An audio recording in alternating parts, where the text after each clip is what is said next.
oscuridad, desesperación y cadenas. Esa era la realidad de un pueblo esclavizado, sometido y sin esperanza. Pero contra todo pronóstico, surgió un hombre cuya vida cambiaría el curso de la historia. Moisés, elegido por Dios, desafió el poder absoluto del faraón y lideró una revolución que marcaría el inicio de la libertad. Su historia no es solo un relato de la antigüedad, sino el testimonio de cómo la fe y el coraje pueden derribar los muros de la opresión. La vida de Moisés es mucho más que un episodio bíblico. Es una epopeya de lucha, redención y transformación que resuena a través de los siglos. Desde el río Nilo hasta el Sinaí, su viaje nos deja enseñanzas que siguen iluminando los caminos de quienes buscan la libertad y la justicia. Esta es su historia. La historia de Moisés comienza en una época oscura.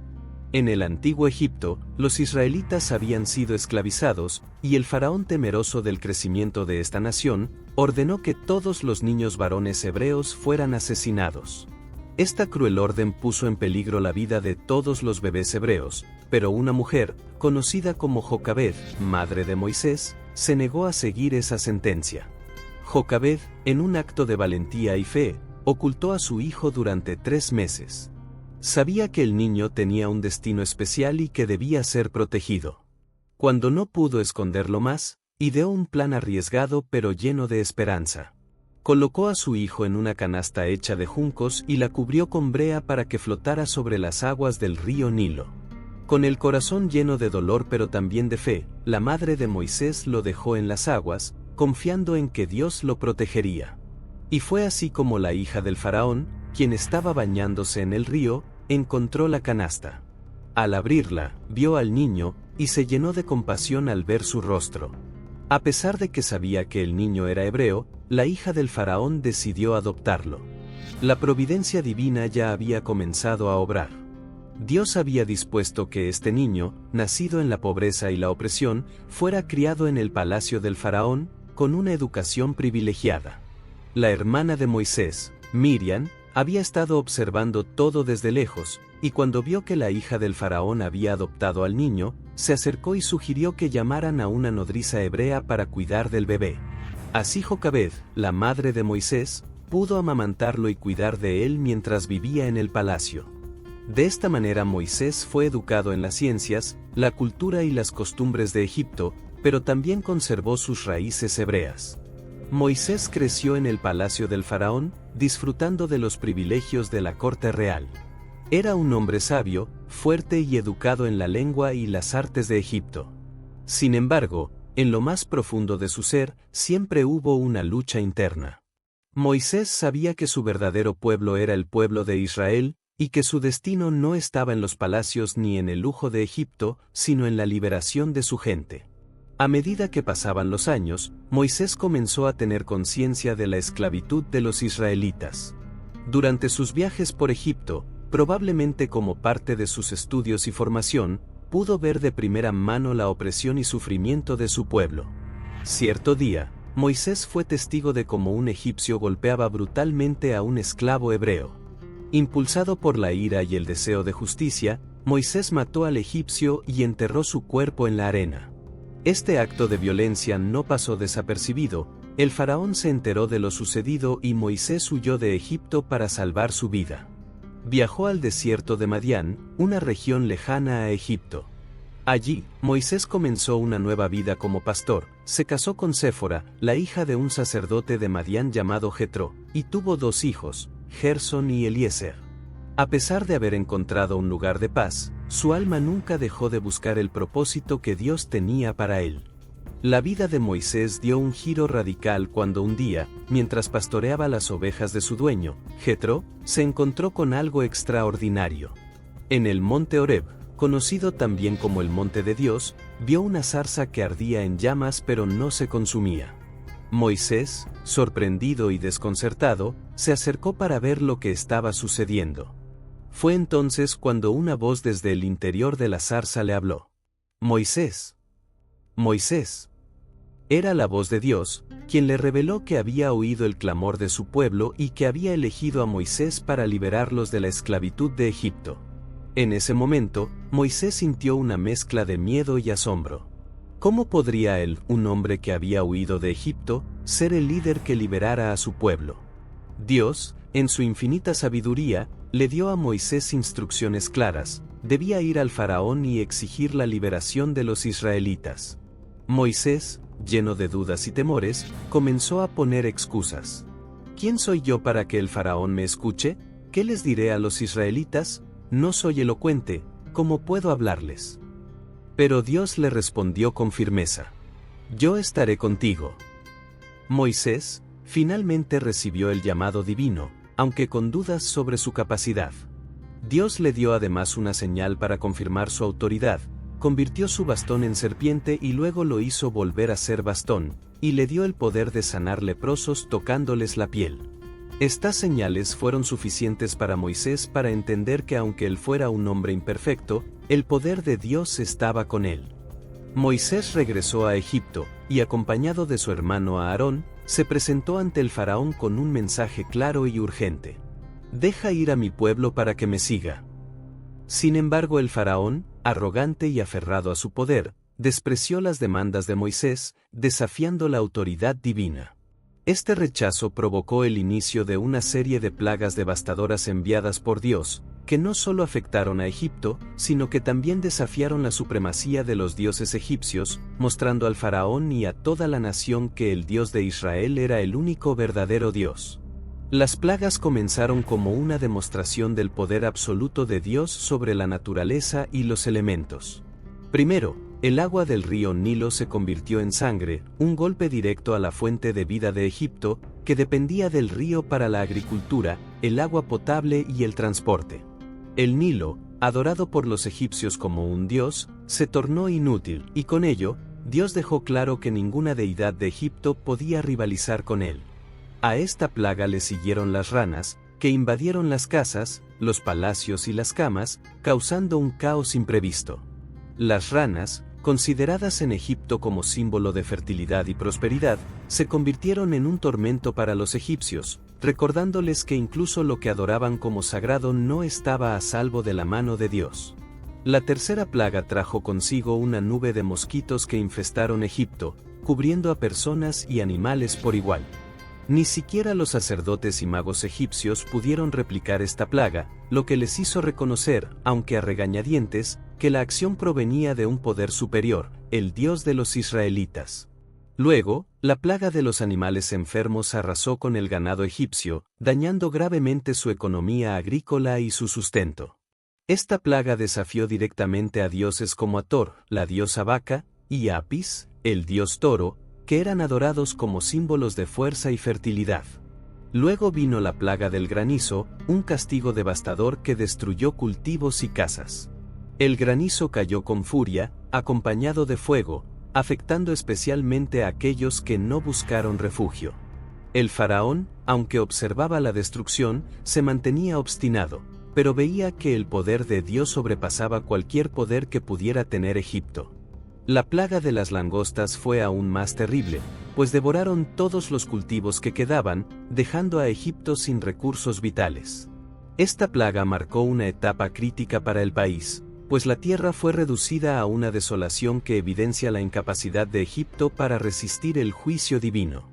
La penúltima plaga fue la oscuridad total, un fenómeno aterrador que cubrió Egipto durante 3 días, sometiendo a toda la nación a una oscuridad impenetrable, mientras en la tierra de Gosén, donde vivían los israelitas, brillaba la luz. La oscuridad desafió a Ra, el dios del sol, y a todos los dioses del cielo, mostrando la impotencia de Egipto frente al Dios que controlaba tanto la luz como las tinieblas. Finalmente, la 10ª plaga fue la más devastadora, la muerte de los primogénitos egipcios. Esta plaga trajo luto y desesperación al faraón y a toda su nación. Sin embargo, los israelitas fueron protegidos por Dios, que les ordenó sacrificar un cordero y marcar las puertas con su sangre, para que el ángel de la muerte los pasara por alto. Esta última plaga quebró el corazón del faraón, quien finalmente cedió ante la voluntad divina y permitió que los israelitas se marcharan. A lo largo de estas plagas, el faraón continuó soportando su corazón, a pesar de que cada plaga era una manifestación de la soberanía de Dios. La resistencia de Moisés, quien permaneció firme en su misión, fue un testimonio de su fe inquebrantable y su obediencia total a Dios, incluso cuando las circunstancias parecían desesperadas y la liberación parecía lejana. El faraón finalmente, después de la última plaga, accede a liberar a los israelitas. Esta decisión no fue sencilla ni inmediata. Tras la 10ª plaga, que resultó en la muerte de los primogénitos egipcios, el faraón experimentó un cambio, aunque temporal. La devastación causada por la plaga tocó profundamente el corazón de Egipto, y el dolor por la pérdida de los primeros nacidos hizo que el faraón finalmente cediera a la presión. La magnitud del castigo divino dejó claro que nada podría detener el plan de Dios. Sin embargo, el faraón, en su orgullo y aferrándose a su poder, rápidamente se arrepintió de su decisión, considerando que haber liberado a los israelitas podría ser un signo de debilidad. Por eso, a pesar de haber autorizado la salida de los hebreos, decidió perseguirlos con su ejército, con la esperanza de traerlos de vuelta y restablecer su dominio. Moisés, guiado por Dios, lidera a su pueblo en un éxodo monumental hacia la libertad. Pero el faraón, arrepentido de su decisión, decide perseguir a los israelitas con su ejército. Este momento culminante es conocido por el milagro del Mar Rojo. Mientras los israelitas llegaban a la orilla del mar, se encontraron atrapados entre las aguas y el ejército egipcio, que se acercaba rápidamente con carros de guerra y soldados. La situación parecía desesperada, pues no había ningún lugar al cual escapar.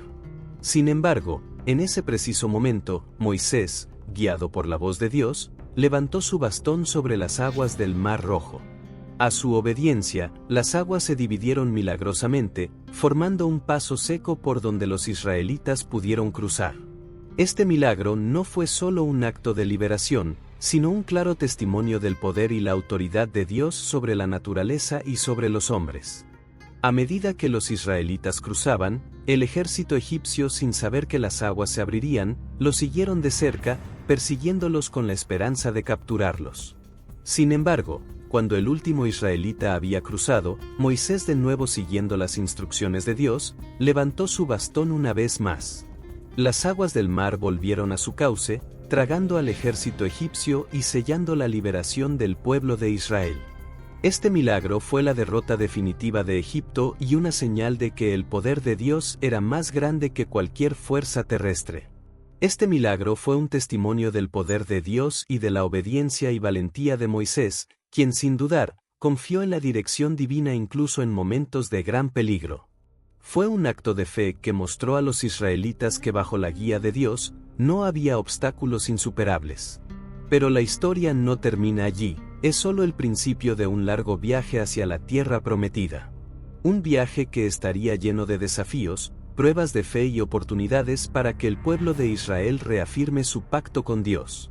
Tras la liberación, los israelitas comenzaron su travesía por el desierto. Durante este viaje, Moisés asumió un papel fundamental como líder, guía y mediador entre el pueblo y Dios. En el monte Sinaí, Dios le dio a Moisés las tablas de la ley, conocidas como los 10 mandamientos. Un conjunto de principios que serían la base de la vida moral y espiritual de Israel.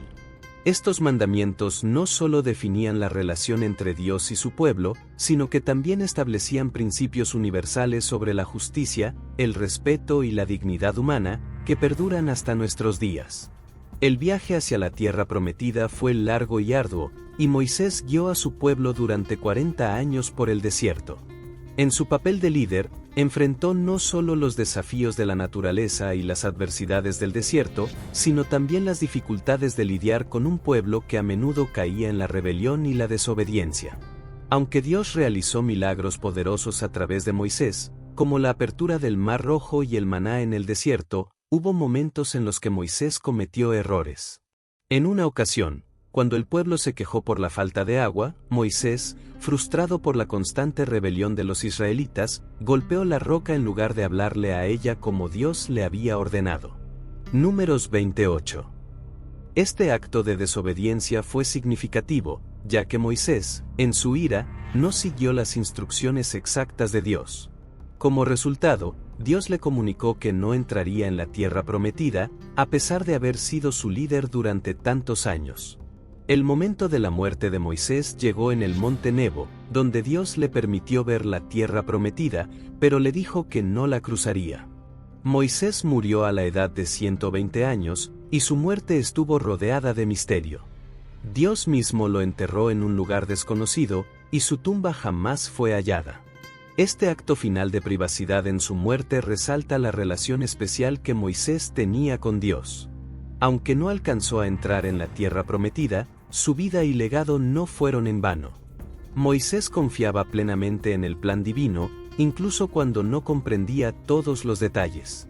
Su último acto de fe fue aceptar que aunque no vería el cumplimiento total de las promesas de Dios, su obediencia y sacrificio formaban parte de un plan más grande que trascendía su vida. A través de su historia, Moisés nos enseña que la obediencia a Dios, aunque no siempre sea recompensada de la forma que esperamos, tiene un propósito divino. La fe de Moisés, aún en su muerte, dejó un legado eterno para el pueblo de Israel y para todos aquellos que buscan cumplir el plan de Dios, incluso cuando no ven los frutos completos de su trabajo. La figura de Moisés no solo es importante en el contexto del Antiguo Testamento, sino que su legado se extiende más allá de su muerte. A lo largo de su vida, Moisés enseñó a su pueblo la importancia de la obediencia a Dios, la fe en momentos de adversidad y la esperanza en un futuro mejor. Hoy, los 10 mandamientos que Moisés recibió en el monte Sinaí siguen siendo un pilar fundamental en las enseñanzas morales y espirituales de muchas religiones, no solo el judaísmo, sino también el cristianismo y el islam. La historia de Moisés es en última instancia una historia de salvación, un recordatorio de que sin importar las dificultades o la dureza del camino, Dios tiene un plan perfecto para cada uno de nosotros. La vida de Moisés nos enseña varias lecciones profundas. La importancia de confiar en Dios, la valentía de enfrentarse a las adversidades y el poder de la fe.